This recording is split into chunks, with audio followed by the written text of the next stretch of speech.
Hello guys and welcome to one more Play It Right. Today I'm going to show you how to play Solar City by Games Factory. Solar City takes place in the year 2035 when humanity is not doing all that great. The world is becoming grayer and grayer, the air is heavily polluted, and water has become a luxury. The only solution to this is conscious urban planning to use city buildings to produce clean energy, oxygen, and water. Solar City is a solar punk, tile placement, city building game where players design the future city. Each player has their own city board where they can build skyscrapers, which can be upgraded to sky gardens, and they can also build public structures.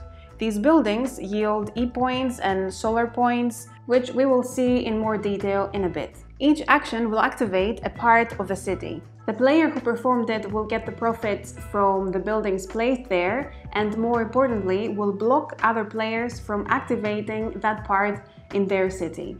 The game takes place over a set number of rounds, depending on the player count, or up until the moment when one player fills their entire board. The winner is the one who contributed the most in the positive environmental change, thus the one who gathered the most solar points. Now let's see the actual gameplay and how does a turn look like. In your turn, you can do one of the three possible actions.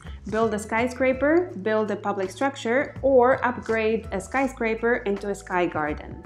Building a skyscraper brings you profits at the moment of activation. How does it work? You first choose a skyscraper to place on an empty tile of your choice. You of course have to pay the building costs, which equals to as many E-coins as the amount of skyscrapers already on your city board before you place the new tile. Then you place it on your board and you move your skyscraper counter up one space. You check the activation slots in the row and column where you build the skyscraper. If only one activation slot is empty, you must place one of your activation markers in that slot. That row or column then activates, which means that the effect of every skyscraper in that row or column is activated. Each skyscraper effect is optional and activated once only per city activation. If both activation slots are empty, you choose in which slot you'll place one activation marker. That row or column then activates. If both activation slots have markers in them, no activation takes place and your turn is over. And here's the most important and tricky part of the game. After a player has activated a part of their city, every other player must place one of their activation markers on the same activation slot on their own city boards. The other players do not activate their skyscrapers when doing this. The marker represents which part of the city has been already used, and it cannot be activated by any other player until the following round. The public structures improve the performance of the city.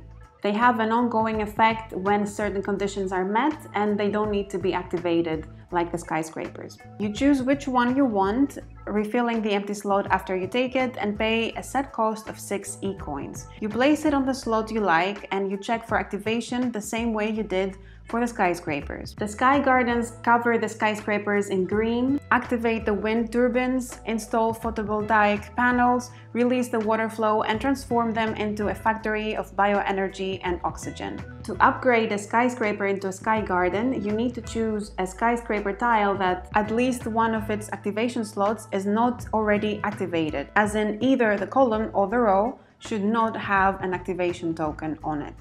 You pay 2 E-coins times the number of sky gardens already in your city and flip the chosen skyscraper to the sky garden side of it.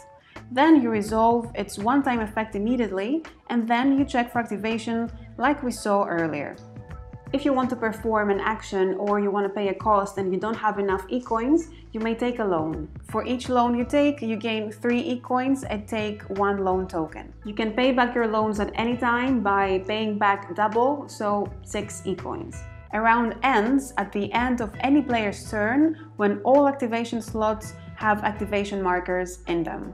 You remove all activation tokens, add 2 E-coins on the public structures, and the new round begins. If this was the last round of the game, or if a player has covered all of his slots with tiles, you stop here and proceed to final scoring. At the start of the final scoring, the players have the chance to pay off any loans they might have taken during the game, and then they score points for the following. For each sky garden on your city board, you gain 1 solar point.